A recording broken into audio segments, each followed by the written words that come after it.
Hi, welcome. I'm Bibi and I work as a therapist in the UK.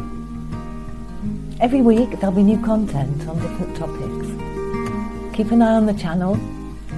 Let's get straight into the video.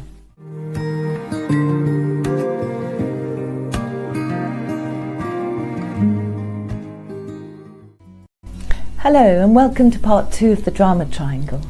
So last time we were looking at the persecutor role, the rescuer role and the victim role, and the interactions between all three that creates a lot of drama. And we talked about how drama can impact on us and the way we feel about our relationships with other people. So having an awareness of the winner's triangle is going to give us a solution, creating clearer, more transparent relationships with other people. Relationships that aren't gamey and manipulative. So if on the drama triangle we primarily identified with persecutor as a way to get our needs met and to get others to comply and go along with what we want, we need to use our power responsibly. So if we identified with the persecutor role, we need to perhaps think about the difference between assertive and being aggressive. Being aggressive is hostile and intimidating. It includes bullying others, and it creates unequal relationships. Instead, we can learn to be assertive. And being assertive basically means that we can state our wants and needs, but in a way that the other person can receive them and respond accordingly. And part of this is taking responsibility for how we're feeling. When we're blaming others, we're not taking responsibility for our own feelings. It's always somebody else's fault. And in order to have equal relationships with others that are based on honesty and transparency, so in order to create and maintain equal relationships where we honour and value other people's feelings, other people's integrity, we need to be aware of owning our own feelings and not blaming or manipulating others to meet our needs. And this is where we need to use power responsibly. So when we're assertive, rather than aggressive, we're able to make our needs known. We can state what we want, what we would like, and we're not making others feel responsible for how we feel. It's a very difficult dilemma, actually. Far too often we use the phrase, she made me angry, he made me so-and-so, they made me mad. And we often use this kind of language almost unconsciously. It's about claiming our own reaction and inner responses to a given situation. We have a choice in how we feel. We have a choice in how we choose to respond. Nobody can actually make us feel anything. So that's quite an important distinction. So there with the persecutor, we can become assertive rather than persecutory, assertive rather than aggressive. And a lot of that is in the language that we use when we talk to others. So instead of being aggressive when we're in persecutor mode, perhaps we can stand back a little bit and think about what is it that I need, and think about how we can actually meet our own needs. How can I do that for myself? And why am I expecting the other person to do that for me? When we're in victim mode, we tend to underestimate or discount our own capabilities, and we often complain that our needs aren't met. And similarly, there's an expectation that somehow someone else is going to fix it for us or make it okay for us so that we feel better about ourselves. When we're in victim mode, we feel quite helpless, hopeless. We shrink, we feel small, and we can feel very resentful that other people aren't meeting our needs and making us feel okay about ourselves. So the challenge for the victim when we're in victim mode is to own our own thoughts and feelings. It's very easy for us to blame others for the way we're feeling. What we can do when we're feeling in victim mode is to own our feelings because they're ours. I'm feeling this way. What can I do to self-soothe? So think about it. Is it about going for a walk? Is it about having a bubble bath? Is it about going to hug some trees? Anything you can do to feel better. Because these are the things that you need to learn to do for yourself, instead of expecting others to fulfill that need for you.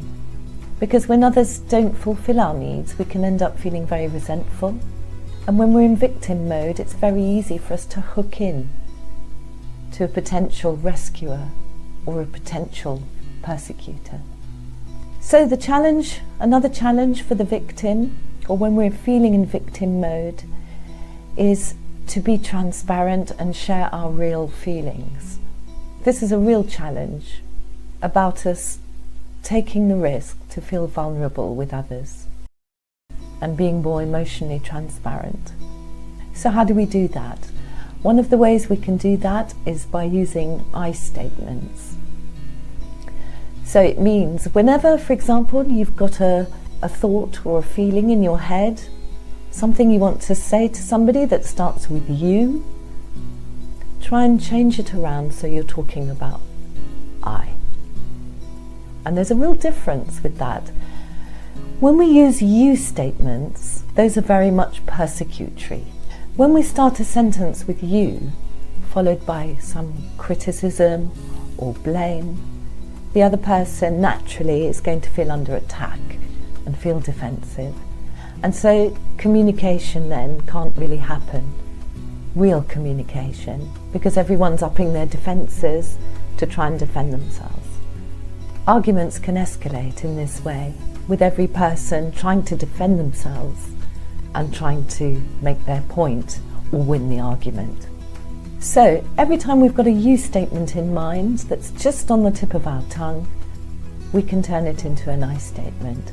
So, for example, if you say to somebody, you never listen, you can turn it around and say, I don't feel listened to.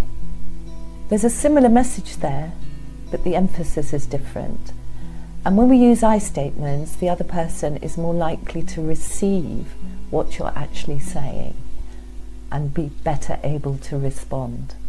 So, something important to think about. If ever you've got a you statement on the tip of your tongue, turn it into an I statement. And you might find that communication is really helped in that way.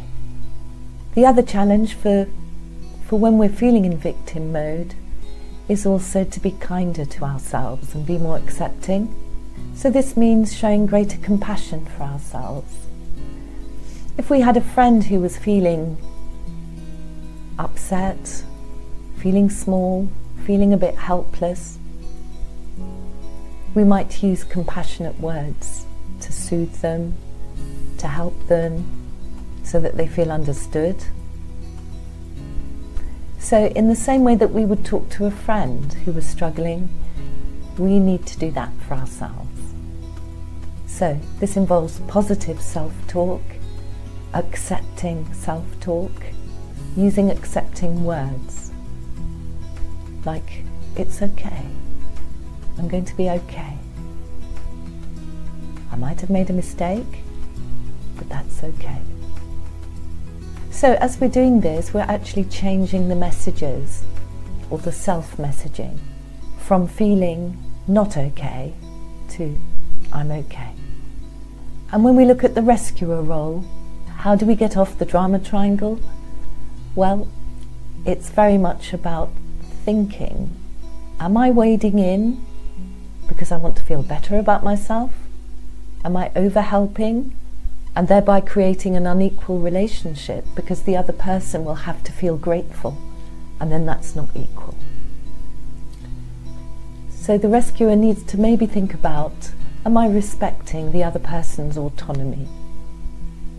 Are they capable of making their own decisions? Well, of course they are. They're an adult.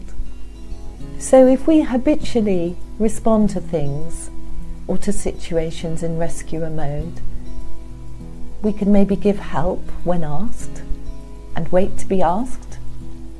We can be kind, we can be helpful, we can be caring, we can be supportive. When we're sufficiently self-aware and we don't need to be needed by others. So how do we do that? And one way is very much to be working on our self-esteem. Is my self-esteem very wrapped up in me as the person who goes helping everybody, everybody's saviour? Is that how I feel good about myself, and is that part of my identity?